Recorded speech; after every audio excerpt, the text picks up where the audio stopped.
Hey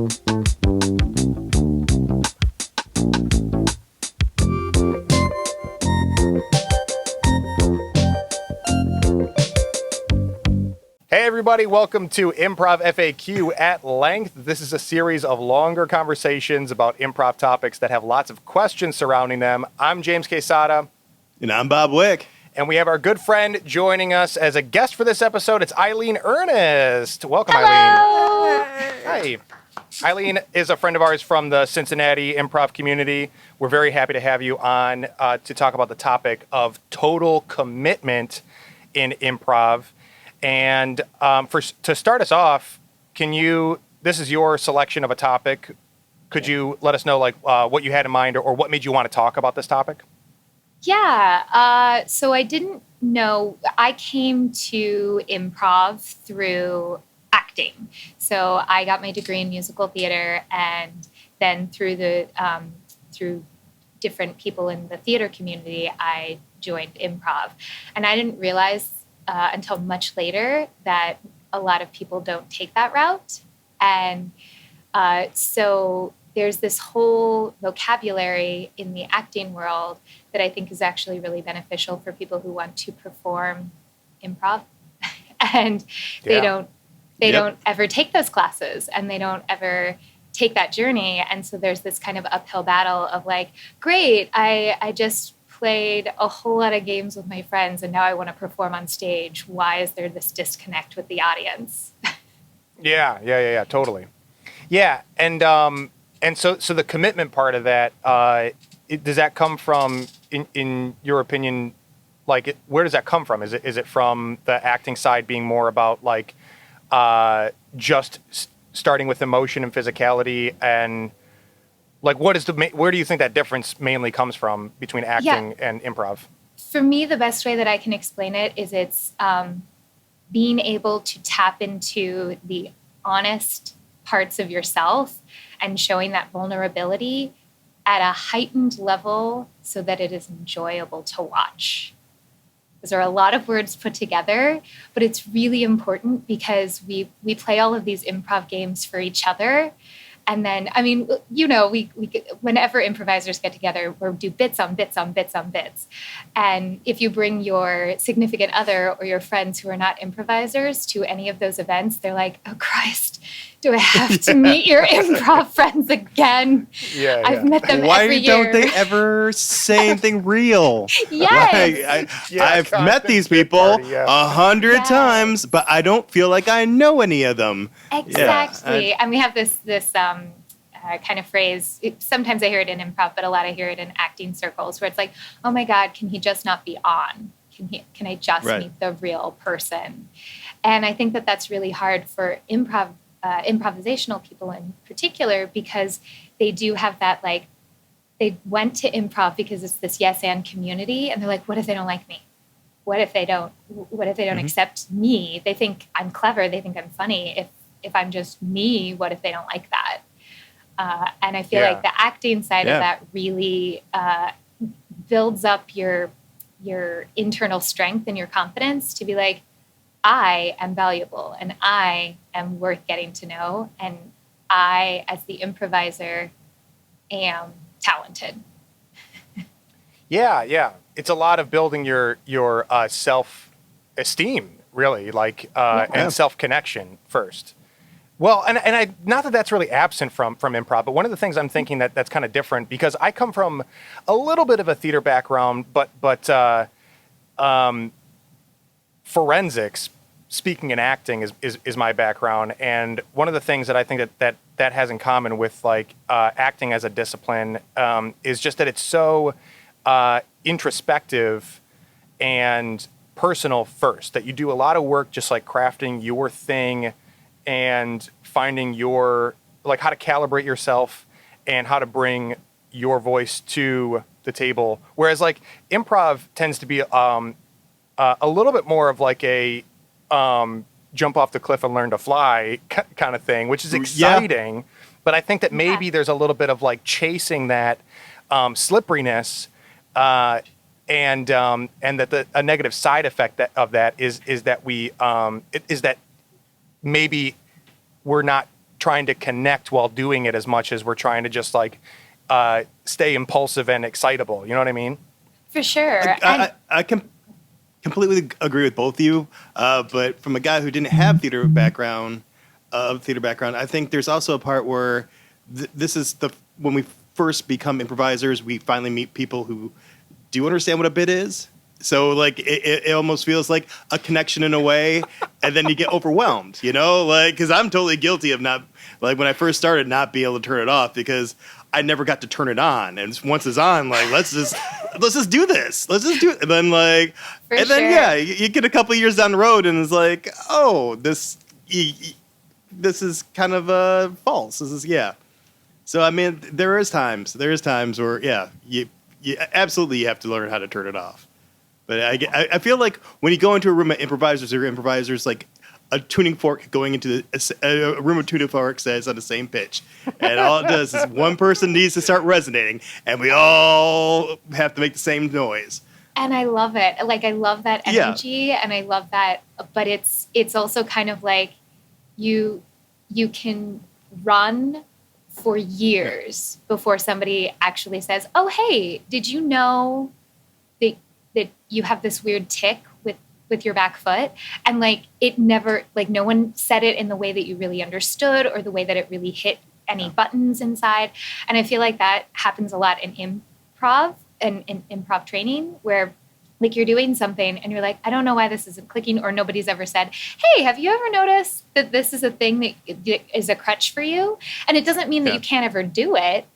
It doesn't mean that you can't ever put it in there, or that people can't go, hey, I'm gonna pimp you because I know that this is your thing. Like those are great sketch moments in improv, but like it's so interesting when people are like, oh my God, I have no body awareness. I have no physical awareness. I didn't know that I didn't project. I didn't know that the whole point of this is to be seen. I think sometimes even just saying the words out loud so that improvisers have that vocabulary is really important because there's that moment of like everything that you're doing needs to matter because it matters to the audience. And they don't know. No one knows the script. No one knows the story. So like this could be the thing that is the story in your improv scene.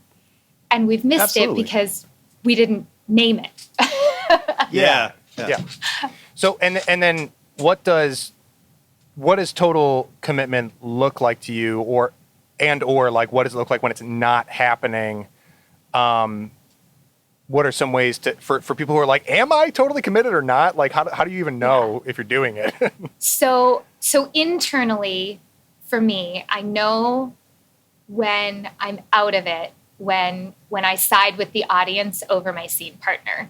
And specifically it's those times when like maybe your scene partner has said something that negated the scene, or maybe you've said something and you either do the literal take to the audience. It's like, we're on a team against this guy. Or it's like pointing out to the audience, hey, remember we're doing an improv show and we just made a mistake. Like instead of embracing that as a total commitment and truth to the scene. And that's really hard to do, especially if it's like, man, I told you that it was nighttime and you just said the sun's really bright. Instead of going, we're on the planet whatever that has sun and night at the same time. Right? Yeah. And so like it's those moments, and it's so easy and so hard to do at the same time because like and you and that, I think that's why improv is so great, because it's like you will have these amazing sets and not know why. And then you will have real shit sets and you're like, I feel like I know why, but I'm still not sure we can dissect it yet. Yeah. I like that the kind of distinguishing with whether you're on the side of the audience or the side of the people on stage with you. And so I guess I'm also curious though, because like, I don't know, there's something inherently inclusive of the audience. I mean, with theater, but there's a little less of the fourth wall up in improv because it's active playing and everybody in the room gets to discover, but you don't want to favor the audience too much. So like how do you like kind of keep playful and alive to the total perception in the room, but like make sure that you are committed and connected to your scene partner over the audience? Like, how do you make sure that that's the balance that you have? One of the best examples that I can give you is the Carol Burnett show. It's that beautiful, like, specificity of physical and emotional comedy, and you know that you've just said something completely batshit, and the audience is laughing, and you're holding. And it's that intangible electricity, and it's like, we know, but you don't look at them. You don't honor the audience reaction in that way of like, I know, right? We are so funny. Yeah, like, that was me. Well done, us. You stay in it, and when and just that crest of like, great, the audience has stopped laughing. You continue on with the scene, right. And you let it impact what has happened, but you don't let it determine what's going to happen next. Gotcha. Don't let it determine what's going to happen next. I think that's a great specific, again, way to distinguish between like, okay, it's not that you're not allowed to take joy in what's happening in the total room, but it shouldn't be more important in your decision making for like how to make choices, because you're not partners with the audience. You are partners with the person on stage with you. Like, yeah. Yeah, and the audience is enjoying it because they can be voyeurs. The second that you bring them into the moment in such a specific way, like, oh great, you're on my team, awesome. Then they're like, prove you're funny, prove right? it. Now we're judging you. Don't judge me. Just enjoy me. Yeah. Or there's other audience who become too helpful and like start saying stuff all the time, like, I got this. Let me do my job. Your job is to watch. Yeah. But if you take down that fourth wall, they're gonna walk through. So it's there for a reason. I remember the first time I ever saw the Bearded Company perform, and to this day, I stand by that statement. I said, "This is the most diverse bunch of white dudes I have ever seen." That should be their logo. Yes. They were playing women, they were playing men, they were playing children, they were playing fantasy creatures, and they weren't playing at them, they were becoming them.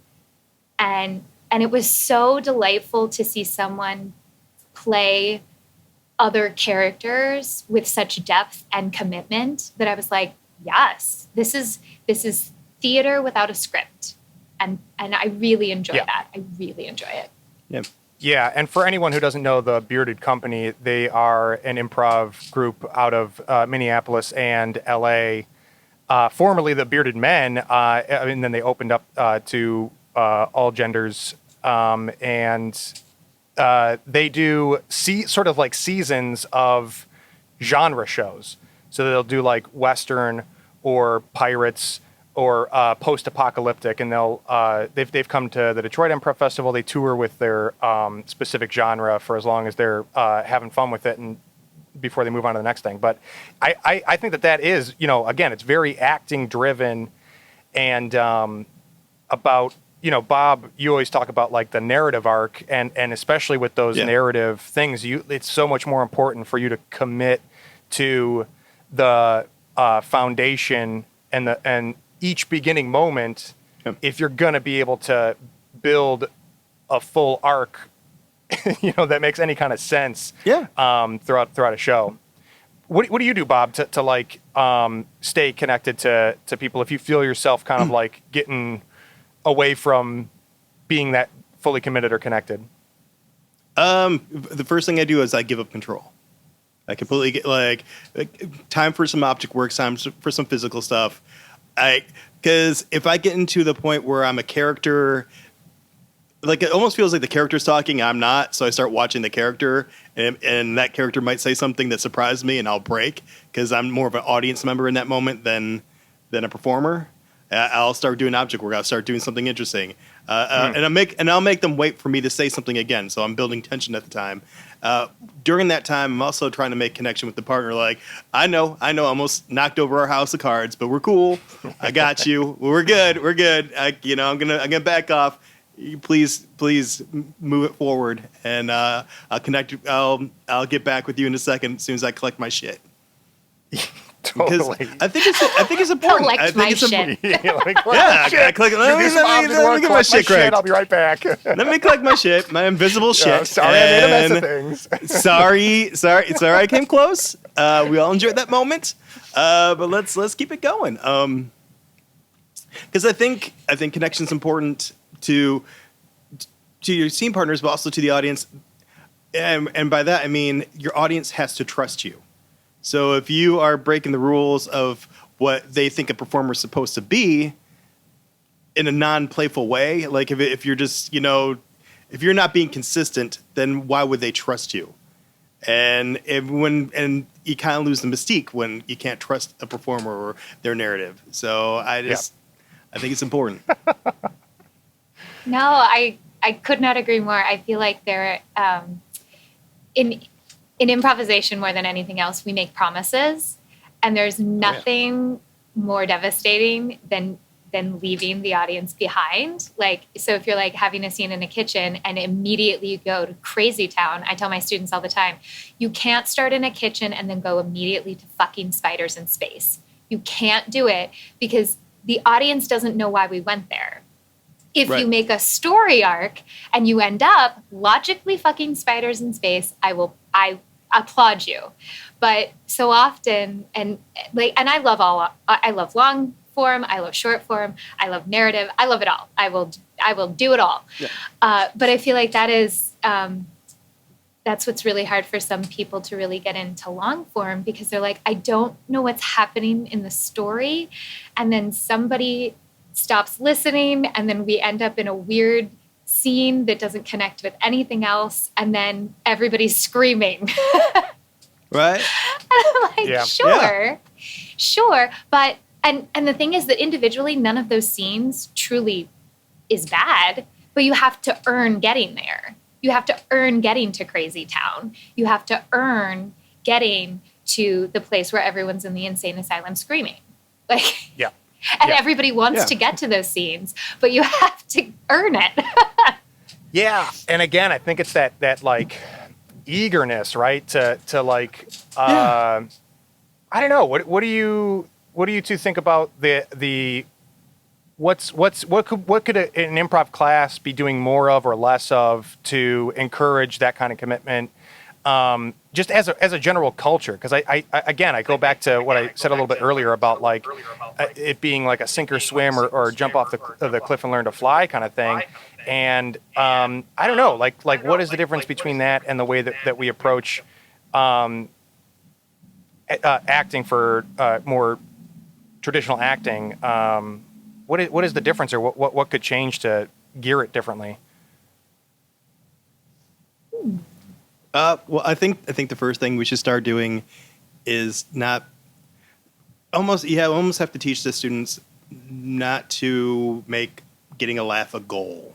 I think that's and most people do get into this thing to be funny, or to be funny on stage, or they're the funny person at work or whatever.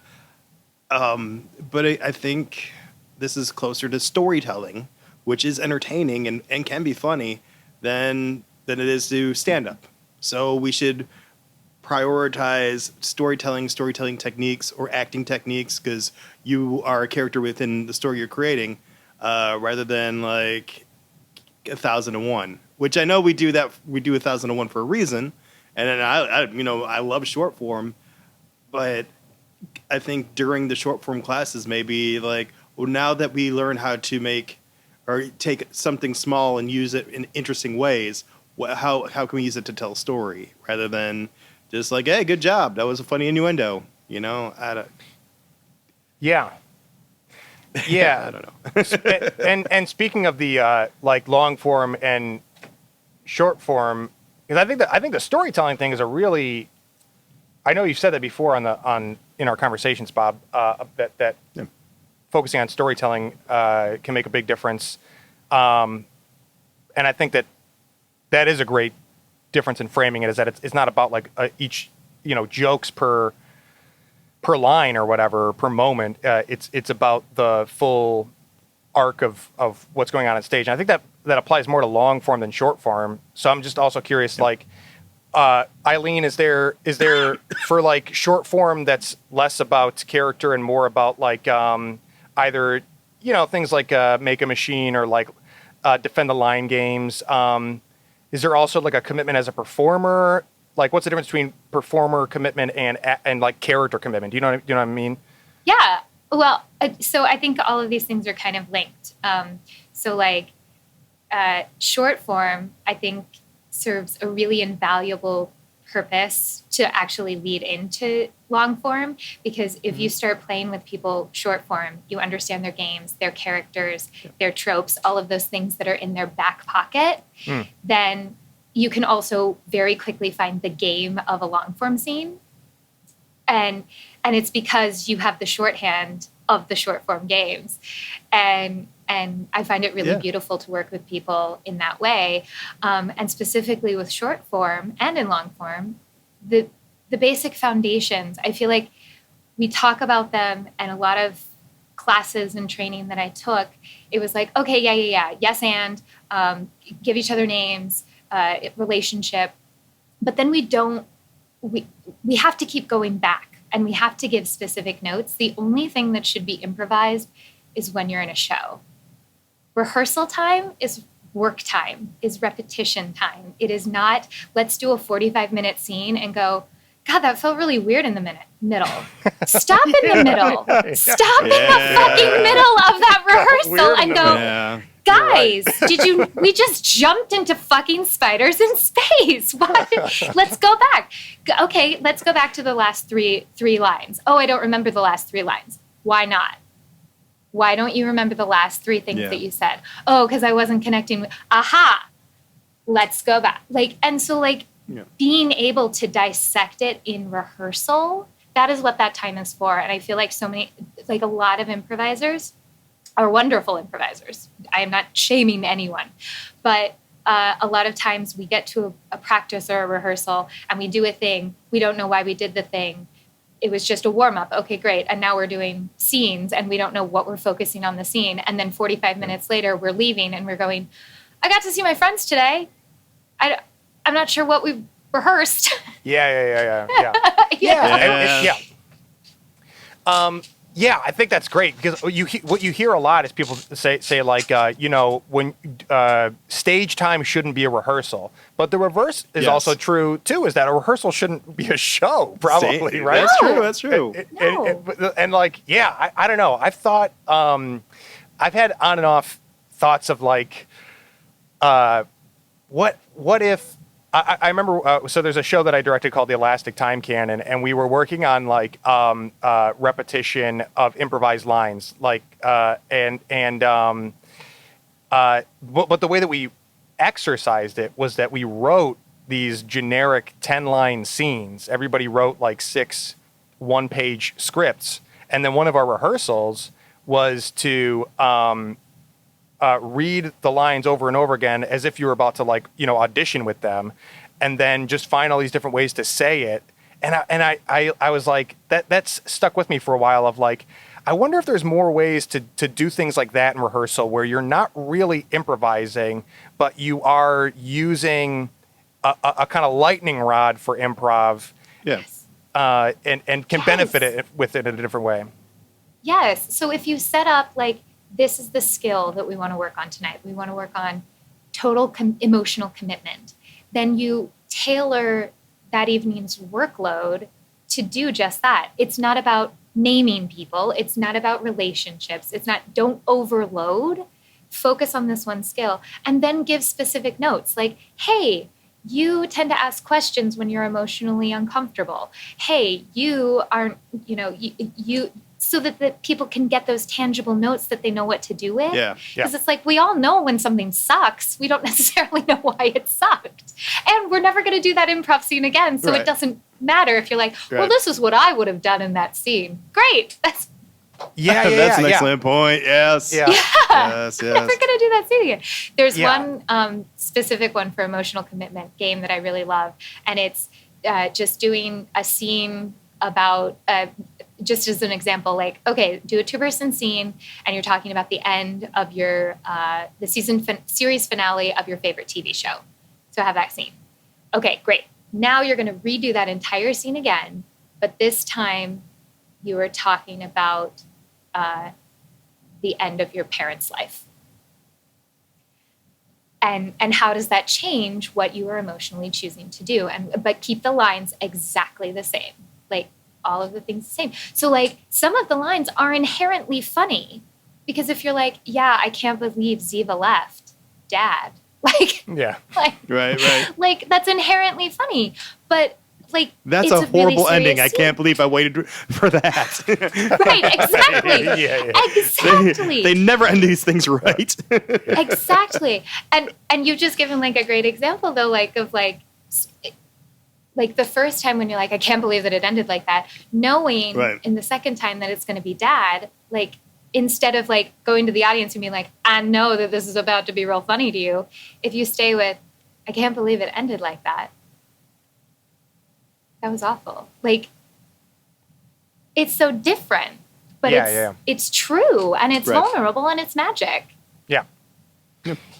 Yeah. Really Go quick, ahead, Bob. for the both of you, what would you call some of the tropes of a performer who isn't either emotionally available or connected, or totally connected? Like, if you were doing an improv game where you had to do your impression of these people, what would you do? Let's paint a picture of somebody we can really take to the what do you call it? I didn't say fire. name them. I'm just saying, like, Well, I think that one, it's such a simple thing, and again, it's kind of a cliche note, I guess, but like it's eye contact and just like the act of listening, and it's also like things that I know that I do if I'm not being connected is I'm not using active listening skills. I'm not doing a lot of turning in toward or eye contact with my partner, and I'm not like using what they said or like kind of reiterating in any direct way what they're giving. That's like probably the most common thing. And it's also one of those things that's so much easier said than done to fix. It sounds so simple, but it's so hard to like be conscious of in the moment. Yeah. Wow, that's interesting. I feel like it's more common with younger, newer improvisers, but if they are with somebody who is doing well, who is listening and doing all of the things, then they coast. They just jump on the train. And they do a lot of yes, but they don't do a lot of and. And so it's like you can clearly see like one person driving the train and the other person's like, great, I'm here too. No, and those are the same people like in a 3 or more person scenes who's just like their hype man. Like, yeah, what he said. Yeah, or she said. What they said. Yeah, yes. Yeah, and it's so fascinating because those are almost the people that I'm like, what do you have to say? I want to know what do you want? Surprise me. Say no for once. What was your line? Where was your line at? Yeah. Igor? Or have an emotional reaction that is like surprising in that moment. Like, be hurt by what they've said instead of, oh, great, super, yeah, let's do that. It's like, right? Yeah, I think, this, did you have things in your mind, Bob, to point to before I take us in another direction? No, I guess, no, I totally agree with everything you both said. I think there's another one, like, and something I complain about a lot, people who always play high status because they want to protect themselves. And meaning like, they take high status because then whatever you say to them or where your character says to them it doesn't really affect them. So almost playing too cool for school. Like, I hate you. That's okay. You can hate me. I'm your boss. I can fire you. You whatever you say, you're nothing. You know, those kind of performers. Yeah, yeah, and I think that like it's helpful to kind of talk about these sort of surface level indicators because, like you said, Eileen, it's hard when you're going through classes and rehearsals and you're just improvising over and over again, where each scene is unique, and so it's like, well, was I doing that out of habit or was I doing that because that's what the scene called for? And so again, it just kind of points to how having consistent exercise and kind of taking away some of the unscripted elements in rehearsal might actually help you identify some habits more easily, or not make excuses for them based on like, well, I was just doing that because of this scene or what happened with that character. It's like, well, but you know, if you can find a way to be like, it seems to come up often, the easier it is for you to do that, the easier it is for you to kind of come to terms with unconscious negative habits.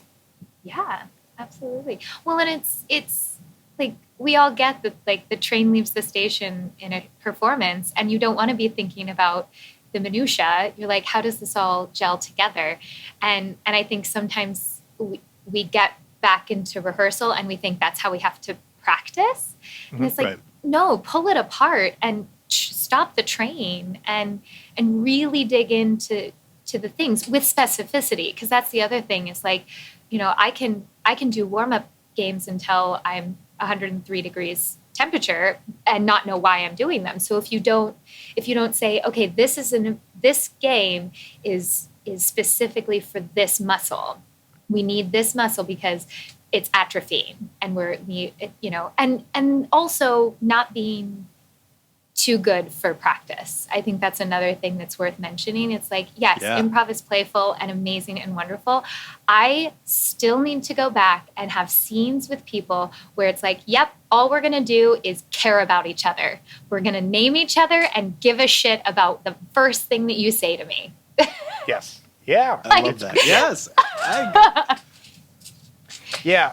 I went through a long, when I started really teaching frequently, I went through a pretty long stretch where, like, anytime I would have an opportunity to teach a workshop, I would try to come up with a new workshop, you know, and it was a little while before I realized that like, maybe I should just have one workshop that I think has the most consistently helpful or useful tools for me to offer as a teacher, because just coming up with like a different one every time, I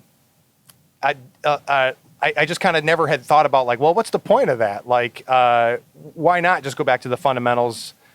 Even inside of like one class, you know, the stuff that you do on week 1 or 2, you can do again by the end of the course, and not have to worry about like, well, week 7's got to be different. It's like, well, actually, maybe it's more beneficial to return to those fundamentals and get another attempt at the same thing with a couple more classes under your belt.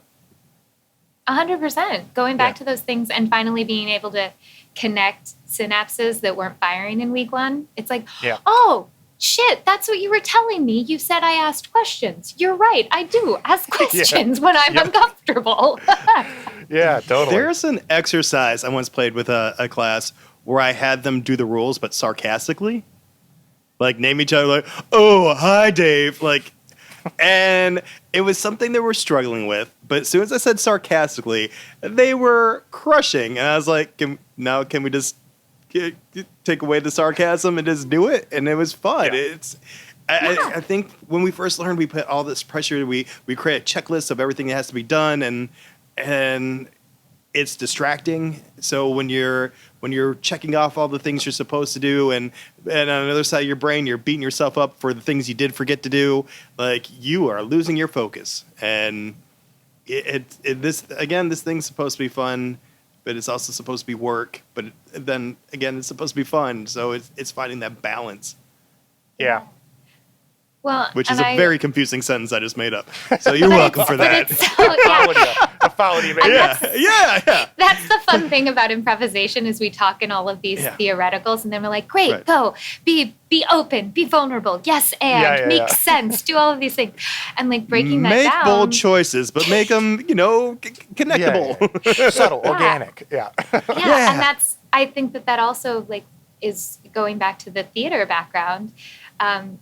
It can kind of bridge that vocabulary because I do think that it lends itself very naturally to, okay, great. The whole design of theater is to be seen doing something you do in private. And the whole idea of improv is to heighten that to a level of not even insanity, but just a level of interest for your audience, that they catch their breath a little bit to go, oh God, they don't know what's going to happen next. We don't know what's going to happen next. It's letting people in on the process. I think that's a great way to frame it. Yes. Again, about doing something in private, like that's the approach for acting. Yeah, that makes a ton of sense to me. Again, especially as just two angles where you're immediately exposed with improv in a way that you work your way up to in acting classes, as far as my experience would say. What about physicality, Eileen? I think you mentioned before we did the episode that physicality is something that you love, and I imagine has to do with commitment and the acting realm too. Yeah, and it's just, it's 150% harder in improvisation because there's fucking nothing on stage. like, let me create this thing that I hope I fucking remember is right here. Did everyone see me make this? Because the coffee table is fucking right here. So I think, that's another one of those things that the audience, it just takes their breath away when like one person creates the refrigerator and another person honors it and opens the fucking refrigerator. Yeah. And it's so, you cannot get there without practice. And I swear to God, if there is one like absolute that I truly believe in, I'm like, take a fucking object workshop and take it again and take it again. Take it with everybody in your improv troupe so that you all have the same vocabulary and understanding. It will 100% make things better. And it's just understanding, like, how do you sit on a couch? How does the douche canoe that you're playing sit on a couch? How does the child that you're playing sit on a couch? And, like, really digging into that, like, how does this character move? And then the audience paints that picture. They paint the rest of the picture. And it's beautiful to watch happen because it's a communal experience. They're like, we see this 300-pound, 6'3" man as a 4-year-old. Yeah. Right. Just by the way he's sitting on that chair. And it's like, yes. And it's that very, like, it's nothing you say. It's nothing that is tangible, but it's everything visual. And just making those visual nuggets, I think, it creates a story that's going to write itself. Because even just as a fellow improviser, if I see someone in a certain physicality, if they haven't named it, I'm sure the hell gonna. Right. And that's such a gift to give your fellow partner, to be like, great, you're walking with a hunch. I am either going to decide, yep, you are the Hunchback of Notre Dame, or I'm going to decide, oh, you got beat up again, little Timmy. Great, super. I don't care what the answer is, but now we know what the hell you are. Yeah. Great. First of all, I love the term physical nugget. But I agree. I think that's another thing, going back to stuff we should focus more with our students, like stage picture and just considering what it looks like, and maybe initiating with like it's just a strong stage picture. Like, where is everything? How does this help your character, or how does your character interact? Like you said, like how does a child sit in this chair compared to, I believe, douche nozzle sits in this chair? Like, how does this work? And how do these douche nozzles and children interact when they're both sitting in the same chair? Yes. Yeah. Interaction. it's so juicy. It's so juicy to see and watch because you're like, oh God, that's interesting. Like, oh, he's standing, she's sitting and clearly upset. They haven't said anything yet. This is already interesting. Rather than, hi, we both came off the back line and neither of us has anything. I'll hold a cup. Yeah. Like, how many times have we all held a cup because we have no idea what to do? Oh, yeah. Or typed. That's the other one. Like, I got the computer. Nah. Excellent typing. Thank you. I'm a Muppet. Yeah. I think that for sure physicality is. How do you what would be like advice on how to just like get into the habit, you know, or like when you were really, were there times for you, Eileen, when you were developing as an improviser that you wanted to incorporate that more, or things that work for you on a regular basis to just like make sure that you're keeping things three-dimensional with physicality? Yes. So I'm going to give Bob some super credit because he brought up earlier telling his students to be sarcastic. And then they had that beautiful contrast of, oh, okay, this is your sarcasm, so let's find your genuine. Mm-hmm. And I feel like that works really, really nicely with it's almost tricking everybody because they think they're doing things over the top and crazy. And very rarely, I'm sure if you guys have noticed in your classes, very rarely do they give you the, that's exactly what I need it to be on the first go. But you're like, go big. Go, okay, I need it bigger. Great, bigger. So if you get them out of that comfort zone and really understanding the physical movement of their body, it's not about, again, it's meant to be seen. These are private moments that are meant to be seen. So I am not looking for the reality of what you would do here. I'm not looking for the tiny. I am looking for, you are doing this to be seen by your partner and by the audience. So I would probably move a glass if I were mad in a much calmer way. If I'm mad at you, I'm like, yeah. To piggyback on what you just said, I love it. But it's not just about doing those big things. It's about sustaining them as well. Because that's my other pet peeve. You finally get to that, oh, well, pick a bigger emotion. You're at a 5. I need you at a 20. And they do it. For example, oh, someone got shot. Oh, that really hurt. That hurt when I am shot right here. I can feel all my blood going out. You're just like, where's the pain? Because that's what makes me laugh. Yeah, and that's that commitment that So when you get them those building blocks, so like you start with great. You gave me 2 seconds of what I wanted. Now give me 3. Now give me 12. Great. Now change the emotion in the middle of it, but keep the intensity. And so, it is that it's cultivating that earth. Like you're not going to grow a tree in one session. You have to okay, great. Here we're going to plant. We're going to see what starts to grow, and let's build on that. But I feel like what happens a lot, and I mean, because we go all over the place performing, improvising, taking one-off workshops, and I have classes, but I don't necessarily have students who are coming back and back and back. So you get something, it starts to grow, and then it withers because you've gone on to something else, you're working on another skill, and then 3 months go by and you're like, oh right, yeah, I was doing that thing. What is that thing again? So it's like this constant grow your trees. Grow all your trees. Yes. Yeah. Grow your trees. Grow your trees. I'm so glad we're talking movement because the both of you, I think of, are two of my go-to people when I give examples of, go big, whether it's facial expressions or just how you walk onto the stage or into a scene. How do you first of all, how do you develop that? And how do you teach that? No, first of all, high five, Eileen. Or whichever way. Go forward. You're just proving me right. Go forward. Yeah, there we go. You just proved me right. What do you think, Eileen? So going back to theater training, it's first getting people comfortable being watched.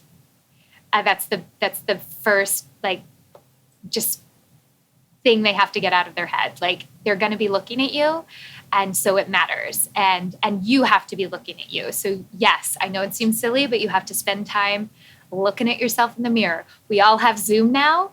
Get a Zoom room to yourself and watch yourself. Like, you know, and it's like, great. How do I usually sit? How does Eileen sit? And really taking stock. And it's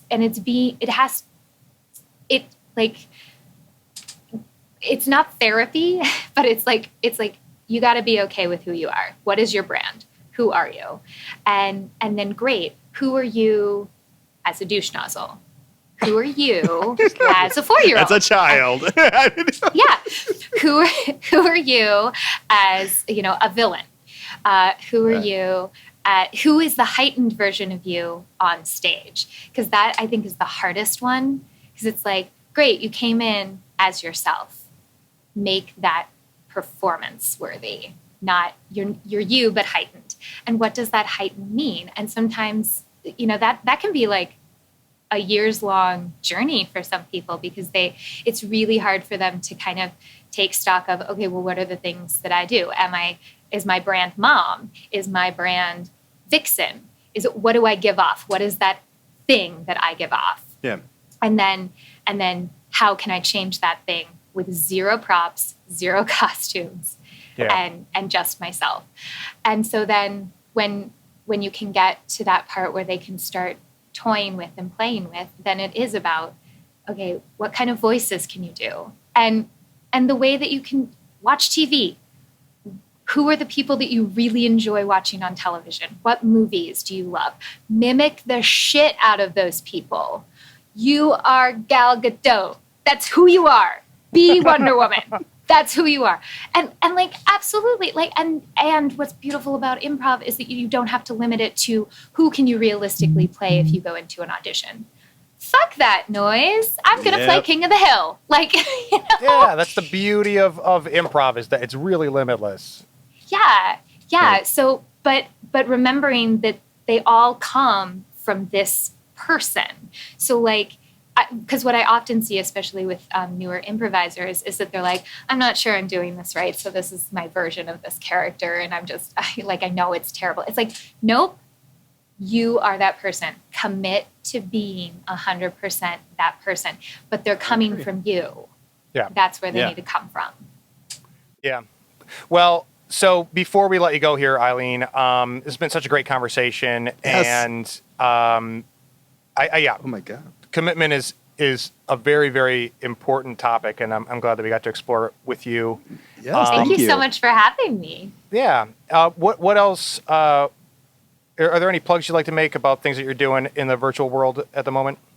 Gosh, well, so I am part of Comedy Sportz Cincinnati. We do weekly Zoom shows on Monday nights.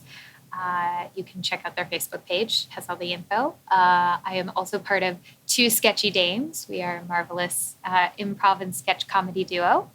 And Bob was actually on our show on August 2nd. You can see all of our episodes on the Two Sketchy Dames Facebook page.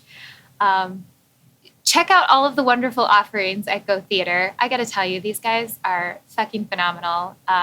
Natalie has gotten me in the best shape of my life. She keeps inviting me to all of these running goodies. Tell me about it. Oh my gosh. I was like, all right, fine. Buy swag. It's so adorable. I have a mask that says improv on it. It's wonderful. I've seen you get the swag bags. That's very cool of you to order that stuff and support Go Comedy. So my gosh. Absolutely. Yeah, and just bring light to the world. There's room for it, and there's room for everybody's light, so let it shine. Beautifully said. And thanks again for joining. It's been really great to chat with you. We will catch you next time on Improv FAQ at length. Bye. Bye.